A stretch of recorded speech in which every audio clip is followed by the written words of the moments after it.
आज हम भारतीय इतिहास के कुछ प्रश्नों को करेंगे जो एग्ज़ाम के लिए महत्वपूर्ण हैं। चतुर्दान किस सिद्धांत से संबंधित है? जैन सिद्धांत से। बुद्ध की जीवनी की रचना बौद्ध साहित्य में विशेष स्थान रखती है।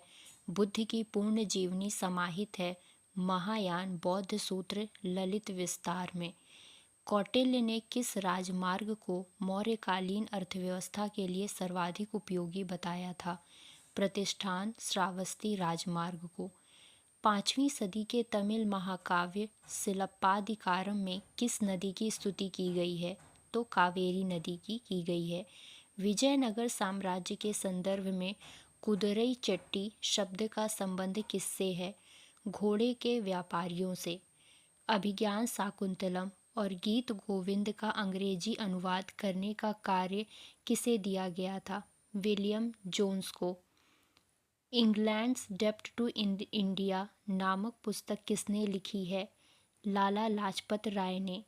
आर्थिक तौर पर 19वीं शताब्दी में भारत पर अंग्रेजी शासन का एक परिणाम क्या हुआ? भारतीय कृषि का वाणिज्यीकरण हुआ। सूर्यास्त नियम का संबंध किससे है? इस्तेमरारी बंदोबस्त से। अखिल भारतीय अनुसूचित जाति महासंघ की स्थापना किसने की थी? डॉक्टर भीमराव अंबेडकर ने। वर्ष 1867 में पूना सार्वजनिक सभा की स्थापना किसने की थी? महादेव गोविंद रानाडे ने। एक स्वस्थ शरीर का अर्थ है ऐसा शरीर जो अपनी आत्मा के वशीभूत होता है और एक उपकरण की तरह सदैव इसकी सेवा के लिए तैयार रहता है। यह कथन किसने कहा है? तो महात्मा गांधी ने कहा है। थियोसॉफिकल सोसाइटी की स्थापना किसने की थी?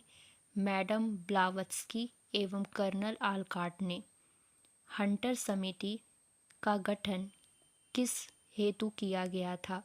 तो जलियांवाला बाग हत्याकांड की जांच पड़ताल के लिए हंटर समिति का गठन हुआ था।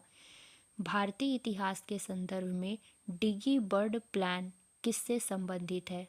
तो यह भारत विभाजन से संबंधित है। अखिल भारतीय किसान सभा का पहला अधिवेशन कब हुआ था? पहला अधिवेशन लखनऊ में हुआ था। वह गवर्नर जनरल जिसके समय में भारतीय भाषा प्रेस अधिनियम समाप्त हो गया था, वह थे लॉर्ड रिपन। द्वितीय विश्व युद्ध के समय ब्रिटेन का प्रधानमंत्री कौन था? Winston Churchill. भारतीय धन की निकासी को औपचारिक रूप से भारतीय राष्ट्रीय कांग्रेस द्वारा कब स्वीकार किया गया था? ये अब आप मुझे कमेंट्स में बताएंगे।